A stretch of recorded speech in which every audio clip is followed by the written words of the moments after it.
Welcome to Big Daddy Storytime. We're reading Disney's 5-minute Pixar stories. Incredibles 2, Babysitting Mode. Fashion designer Edna Mode wasn't thrilled when Bob Parr, better known as Mr. Incredible, asked her to babysit his son, Jack Jack. Edna simply wasn't good with babies. But Jack Jack was no ordinary baby. As soon as his dad left, Jack Jack began to float. Edna was delighted and she wondered what else he could do. Edna knew that each super was unique, but there was something extra special about little Jack Jack. Okay, little one, she said, I'm ready. Thrill me with your prowess. Edna wanted to observe him and take notes for her next supersuit design. But where is my sketchbook? She wondered. There was no time to find it, though Jack Jack was on the move.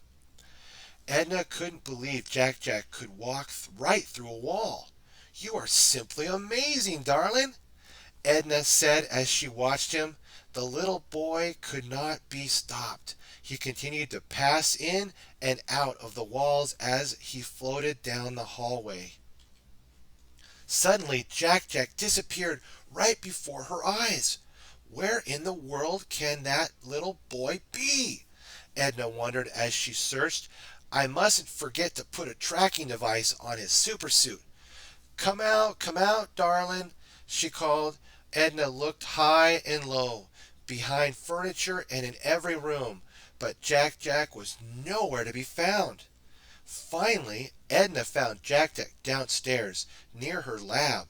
The super baby smiled and pointed at his new discovery. Flashing lights on a wall!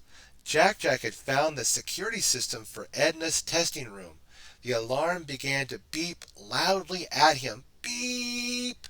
In the blink of an eye, he morphed into a pint-sized Edna, and the alarm stopped immediately. The security system thought Jack Jack was actually Edna. Edna marveled at the miniature version of herself. She had truly never seen anything so extraordinary.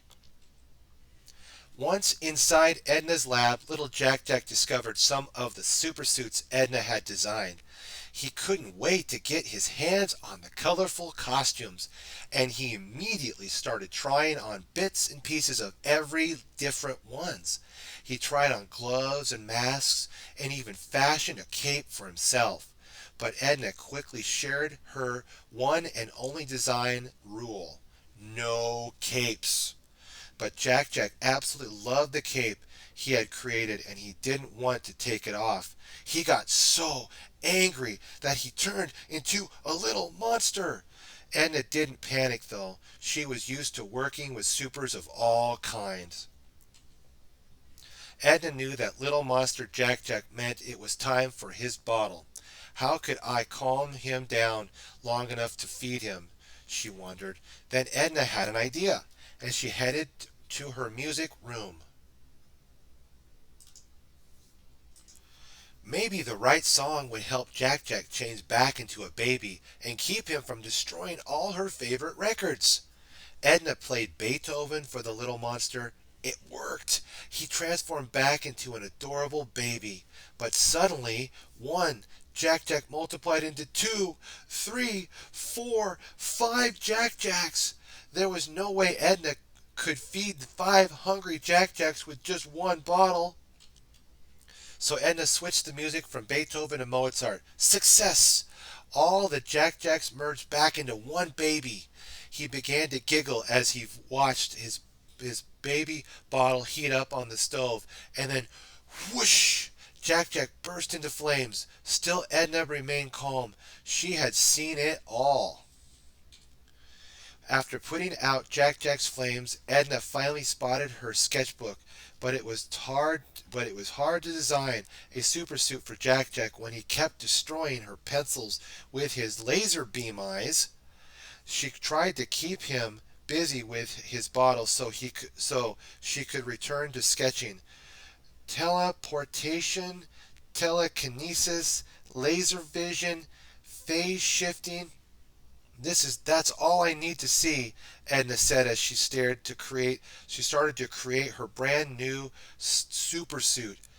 Later that evening, Edna told Jack Jack a story about the adventures of his family, the Incredibles, and their heroic little baby, their baby boy that is, who of course used his amazing powers to save the day.